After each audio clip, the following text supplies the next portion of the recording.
Hello दोस्तों। आज बात करेंगे इंडिया और पाकिस्तान का वार जो हुआ था 1971 में जो वार हुआ था।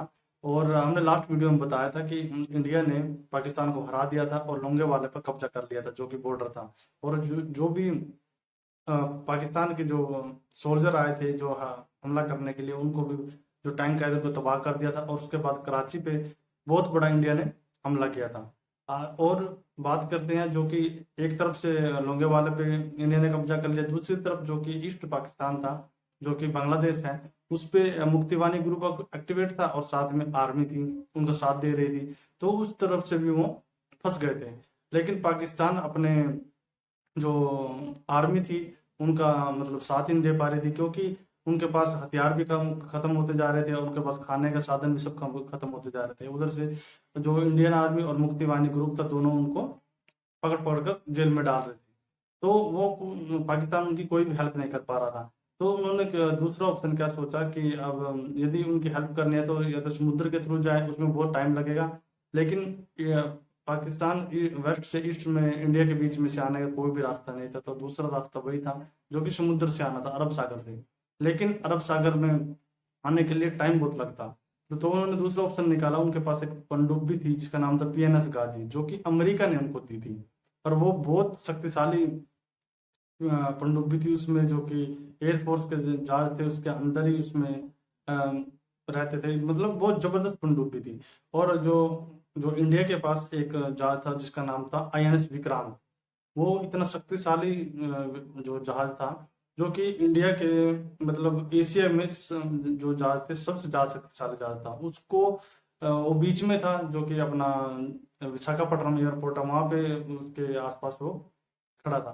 तो जो कि पाकिस्तान आर्मी थी उसने सोचा कि हम अपना पीएनएस गाजी को भेजकर जो आईएनएस विक्रांत था उसको पूरी तरह तबाह कर दें, और तब हमारे पास ऑप्शन हो सकता है कि हम यहाँ से जाएं और पाकिस्तान की जो ईस्ट पाकिस्तान है वहां पे अपने आर्मी की हेल्प कर सकते हैं। लेकिन वहां पे जाने के लिए उनको पहले सबसे पहले आईएनएस विक्रांत को तबाह करना था, मारना था।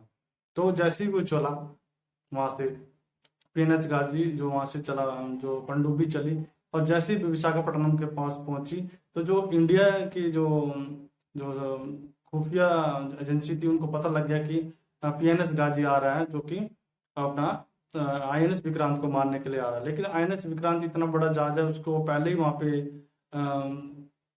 तो बांग्लादेश के आसपास लगा हुआ था जो अरब सागर में। तो उसको रोकना था, कैसे रोका जाए उसके लिए जो थोड़ा स्ट्रेटजी बनानी थी, जो कि आर्मी थी वो स्ट्रेटजी बना ही रही थी। उन्होंने क्या बनाया, उन्होंने क्या स्ट्रेटजी बनाई उसके बारे में बताते हैं आपको। उन्होंने क्या किया, जो भी जो आईएनएस विक्रांत पे जो भी सोल्जर, जो भी नेवी के जो आला कमान जो काम कर रहे थे, जो अपना मोर्चा संभाले हुए थे, उनको बोला गया कि सभी को कि ये जो एक अफवाह फैलाएगी, जैसे कि उनको बोला गया कि आप लोग वहां से यहाँ पे आ जाइए, आप लोग वहां से यहाँ पे आ जाइए, यानी कि विशाखापट्टनम एयरपोर्ट पे आ जाइए। और अपने घर पे फैमिली में बता दीजिए कि हम यहाँ पे आ रहे हैं और 10-15 दिन के लिए यहाँ पे ठहरेंगे। और हमारा अच्छी तरह इंतजाम किया जाए, हम लोग यहाँ पे खाना खुना सब अच्छी तरह खाएंगे और अ, अपना हमारे फूड का इंतजाम किया जाए। और जैसे ही ये इन्फॉर्मेशन जो कि वहाँ पे मछुआरे थे उनको भी बता दिया गया कि हम लोग आ रहे हैं। और कुछ लोग जो कि खुफिया होते हैं, जो कि इंडिया के अंदर भी रहते हैं, जो जो पाकिस्तान के खुफिया सूत्र होते हैं, उनको जैसे इन्फॉर्मेशन पता लगी उन्होंने तुरंत उनको बता दिया।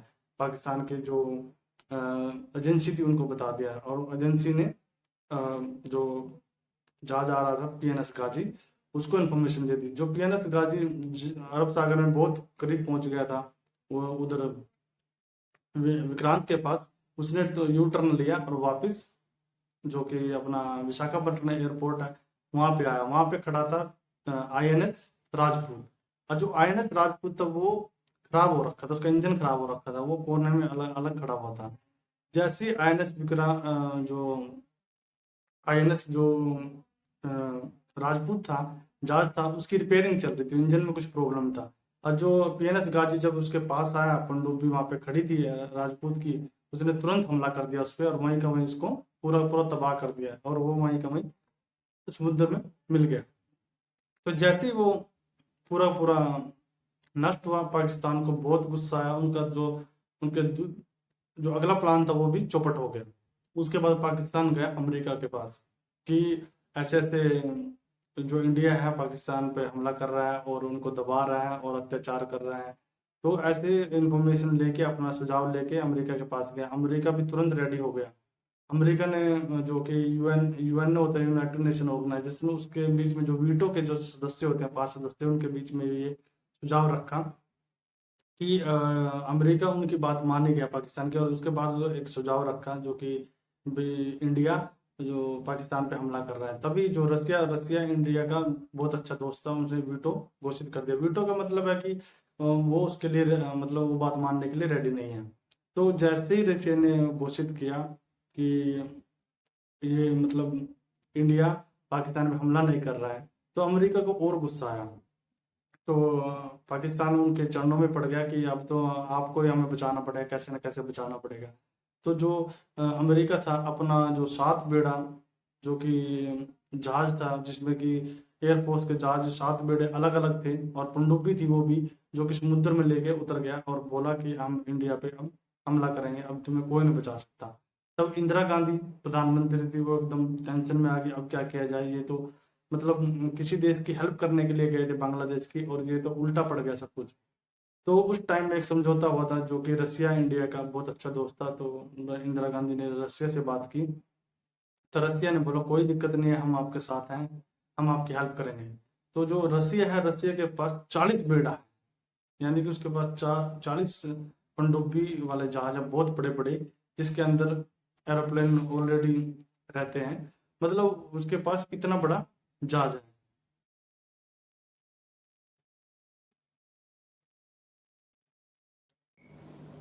तो रसिया के पास 40 बेड़ा है, जिसमें 40 जो कि समुद्री जहाज हैं बड़े बड़े, और उनके साथ ही जब वो रसिया चला था तो उसके पास एटॉमिक बॉम्ब भी लेके साथ में चला था। तो अमेरिका ने बोला कि हम तुम पे हमला करने वाले हैं और हमारे पास एटॉमिक बॉम्ब है, हम 4-5 एटॉमिक बॉम्ब लेके आए हैं। तो रसिया ने जवाब दिया, आप तो 4-5 एटॉमिक बॉम्ब लेके आए, लेकिन हमने तो गिने नहीं, हमने तो ऐसे ही भर लिए हैं और हमें पता नहीं कितने एटॉमिक बॉम्ब हैं। रशिया ने दूसरी तरफ ये भी कहा कि यदि आईएनएस विक्रांत पर हमला किया तो वो हमला सीधा रसिया पे होगा, ये ध्यान रखना। तो फिर वो और भी टेंस हो गया कि कोई भी देश हमारे नहीं मान रहा। तो अमेरिका थोड़ा बुखला गया। तो क्या किया जाए, अमेरिका ने फिर ब्रिटेन को बोला कि आप भी मेरा साथ दीजिए। तो ब्रिटेन भी अपना एक जहाज लेके साथ में आ गया और सामने अटैक करने के लिए रेडी हो गया। तो इंदिरा गांधी ने सोचा कि ये तो एक इंटरनेशनल इशू बनता जा रहा है, जल्दी से जल्दी हमें इस युद्ध को ख़त्म करना है। तो जो दूसरा फिर इंदिरा गांधी ने प्लान बनाया कि एक मेंटली प्रेशर बनाया जाए। जो मेंटली प्रेशर कैसे बनाया जाए वो भी आपको बताते हैं। तो निर्मल सेठ सिंह अरोड़ा जो कि लेफ्टिनेंट कर्नल थे, जो उन्होंने एक प्लान बनाया कि जो पाकिस्तान पर एक मेंटली प्रेशर बनाया जाए, क्योंकि दोनों तरफ से वो गिर गए हैं। तो निर्मल सेठ सिंह अरोड़ा ने एक प्लान बनाया। वो प्लान क्या था, उन्होंने क्या किया, जो हवाई जहाज से आर्मी के कुछ जो सोल्जर थे ढाका में उतार दिए, यानी कि बांग्लादेश में उतार दिए। और कुछ जो उन्होंने जो डमी बनाए, डमी भी सीधे ढाका में उतार दिए। जैसे उतारे तो वहाँ के लोगों को लगा, वहाँ की आर्मी को लगा कि बांग्लादेश में तो इंडियन आर्मी ने बाय एयर अपने सोल्जर उतार दिया। और बीबीसी न्यूज़ ने भी हेल्प की। बीबीसी न्यूज़ ने पूरी की पूरी इंफॉर्मेशन चला दी और न्यूज़ में भी बता दिया कि इंडियन आर्मी ने बहुत सारे सोल्जर 5000 सोल्जर ढाका में उतार दिए हैं। तो जैसे सोल्जर इन्फॉर्मेशन फैली तो उनका मनोबल और भी ज़्यादा गिर गया। और जो वहाँ के गवर्नर थे, जो कि पाकिस्तान के गवर्नर वहाँ पे थे, जो ईस्ट पाकिस्तान में थे, तो उनके घर पे जैसे हमला किया गया, तो हमला करने के बाद पूरा घर तबाह हो गया। तो उसने तुरंत रिजाइन दे दिया और बोला कि मैं रिजाइन दे रहा हूँ, मैं अब काम करने वाला नहीं हूँ, भाई जिंदा रहे तो जो दोबारा जॉब मिल जाएगी। और वहाँ के जो लेफ्टिनेंट थे निया जी, जो आर्मी के हेड थे निया जी, तो उनको भी बोला गया, जो कि अपने अरोड़ा जी थे जो लेफ्टिनेंट थे, उन्होंने बोला कि आप या तो सरेंडर कर दीजिए, वरना हम एकदम सब कुछ तबाह करने के लिए कुछ ही मिनटों में ख़त्म कर देंगे। तो जो मियाँ जी थे, लेफ्टिनेंट थे, पाकिस्तान के लेफ्टिनेंट, उनके पास कोई भी ऑप्शन नहीं था। उन्होंने घुटने टेक दिए थे कि हम अब नहीं लड़ेंगे, हमारे पास कोई ऑप्शन नहीं है। तो जो लेफ्टिनेंट थे, जो उसके साथ जो सोल्जर थे, उनकी जो आर्मी थी 93,000 लोग थे जो कि ईस्ट पाकिस्तान में थे, सभी ने सभी एकदम से सरेंडर कर दिया, अपने हथियार घेर दिए और घुटने टेक दिए अरोड़ा जी के निर्मल सिंह अरोड़ा के सामने, और अपने अपने हथियार सारे निर्मल सिंह अरोड़ा जो लेफ्टिनेंट थे उनको दे दिए और घुटनों पर रख के और साइन कर दिया कि हम अपना सरेंडर करते हैं। तो जो ये युद्ध था ये 3 दिसंबर से लेकर 16 दिसंबर के बीच में चला, और चारों तरफ से चित करने के बाद इंडिया ने पाकिस्तान को ऐसे हराया कि चारों तरफ से फंसा के पूरा पूरा घुटनों पे ला दिया। जब 93,000 जो कि सोल्जर ने पाकिस्तान के जो अपना सरेंडर किया था वो आज भी गिनीज बुक ऑफ रिकॉर्ड में दर्ज है। और जो इंडिया ने, इंदिरा गांधी ने जो प्रॉमिस किया था, जो कि शेख मुजीब रहमान जो पहले प्राइम मिनिस्टर बने थे, पाकिस्तान ने उनको बंदी बना रखा था, उनको वहाँ से छुड़वा के यहाँ पे लाया गया और उनको एक आज़ाद जो बांग्लादेश था उनको दिया गया, और तब वो बांग्लादेश घोषित हुआ 1971 में कि आज़ाद देश है।